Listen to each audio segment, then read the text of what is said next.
All right, welcome to Otolini Cuisini. Tonight we're going to go with pasta Puttanesca. Normally made with spaghetti is the typical one. We're going to do with rigatoni tonight.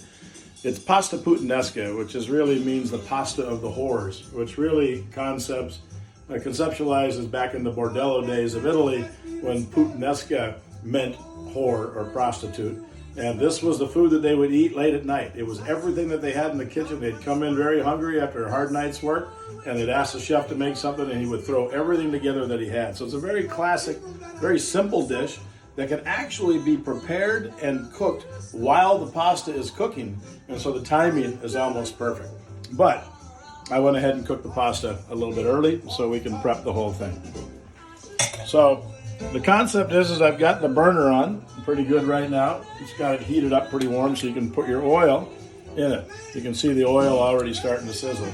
What you're going to start with on this one is the chopped onions, which I've already chopped.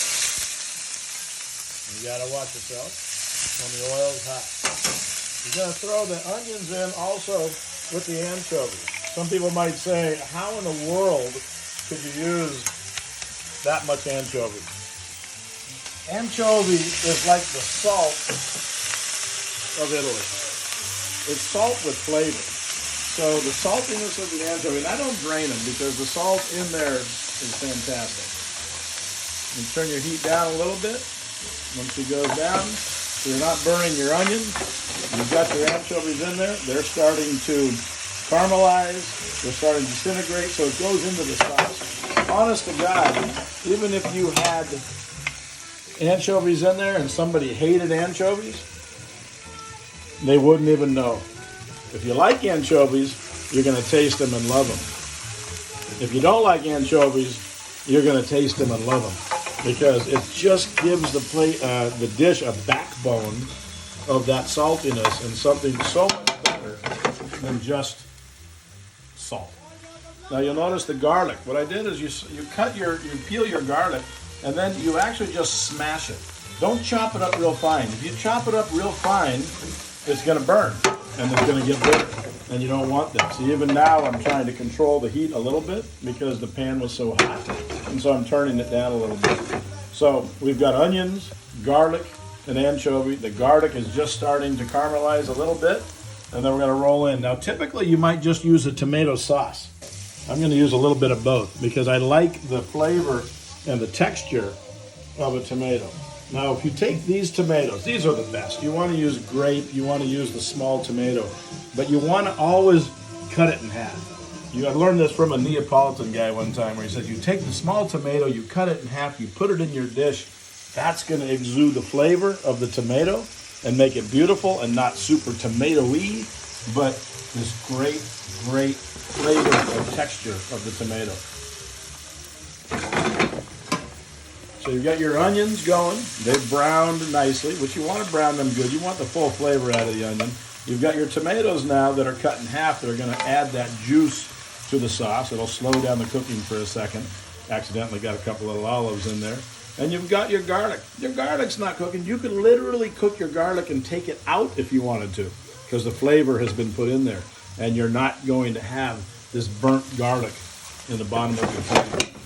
Now, one of the classic pieces of the Puttanesca is it's got spice. And so you're going to want to get some red pepper in there because you want this thing to have a little bit of a kick. One of the things I like to do is save some of the pasta water if you're not cooking it fresh and put some of the pasta water in with it because that's going to add that flavor. It's going to help it to bubble. It's going to bring those tomatoes down. It's going to stew the garlic in there nicely. And so all of this is becoming this just absolutely aromatic and beautiful sauce. The typical ingredients are going to be capers or onions, garlic, tomatoes, and capers. The capers normally, or sometimes what I'll do is I'll fry them up. And so you can get them in there a little bit. You can start them early and they kind of pop. Now, I kind of like the burst of the whole flavor of the caper rather than having it fried too much. But it's a kind of a neat texture that if you do that, where you fry them and that you watch them pop and it makes it kind of add a little bit of crunch to the dish.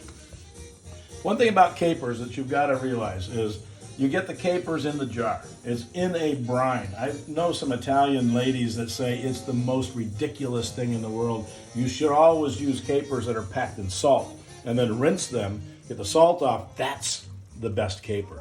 But in reality, if you have to use those, which are a lot more available, and I think the brine has a little bit of flavor to it, you actually can rinse them really well and then get them in there, and you can come back to one of the similar flavors of the caper in the salt. So once you get your capers in there, you've got your tomatoes in there, you've got that in the anchovies, you're going to get your black garlic. Again, the black garlic, I would always cut in half because, again, it's going to get the flavor. You're going to get the flavor of the garlic. You're going to get the flavor of the olive. You're going to get the flavor of the tomato. The anchovies are going to be the backbone of it. Now we can turn our heat back up a little bit. Get that whole thing bubbling. Next thing, and typically you would use a tomato sauce only. I like the whole tomatoes because it adds a little bit to it. Only, and I stress this, only Italian tomatoes. You reach into a can of American tomatoes, they pick them before they're ripe, and you can feel the hardness of them. With an Italian tomato, you can just squeeze it gently, and it just turns into that beautiful mush.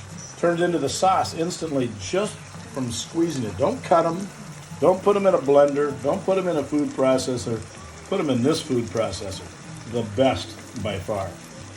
This is going to create that sauce. And this is a whole can of tomatoes. I've got the actual tomatoes, the fresh tomatoes in there to add a little bit of texture. Now, the whole beautiful sauce is completely coming together.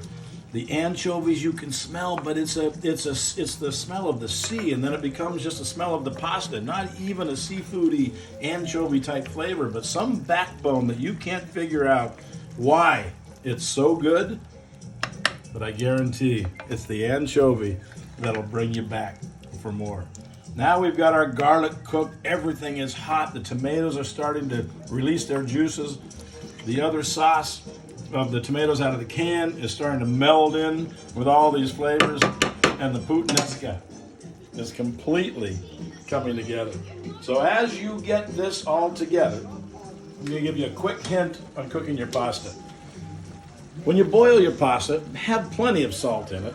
Get it until it's an al dente, but even a pre-al dente, so it's kind of still even harder than you would want.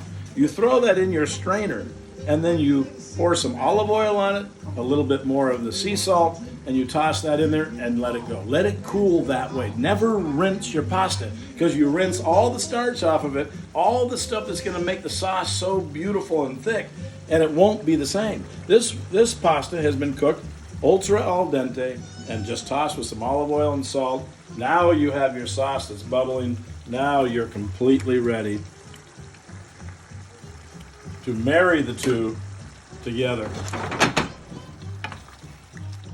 And the reason that you get your sauce or your pasta ultimately al dente is because you want it to cook and finish cooking in the sauce. You want not just the water to go into the pasta, you want the sauce to go into the pasta. Now this whole entire thing is becoming one. It's the pasta Puttanesca. Normally with spaghetti, can be made with any noodle whatsoever. I like the rigatoni because the sauce actually crawls inside of it. And with every bite, you've got, well, Puttanesca, so to speak. So as you've got it bubbling, you've got that pasta cooking, it's all good. Now you could save the cheese for the table. You could let each individual put it on, and they will. But I still like to just, while it's bubbling, just a tad bit. It just adds this little bit of texture to it. It adds a cheesiness to it. It thickens up the sauce. Not a lot, but just a wee bit. You're going to have your hot pepper on the table with it because a lot of people wanted a little bit more. But as you can see, unbelievably quick, unbelievably flavorful, and I guarantee that anchovy is going to become your best friend. You just don't understand it. So, on the first take of an Otolini Cuisini, we've got pasta puttanesca with a beautiful glass of Chianti Classico. And as you see these things, you'll find out that I like the Classico better than the Reserva because it's got the earthiness of Italy in it before it's been refined, very much like the earthiness of the pasta puttanesca. Buon appetito.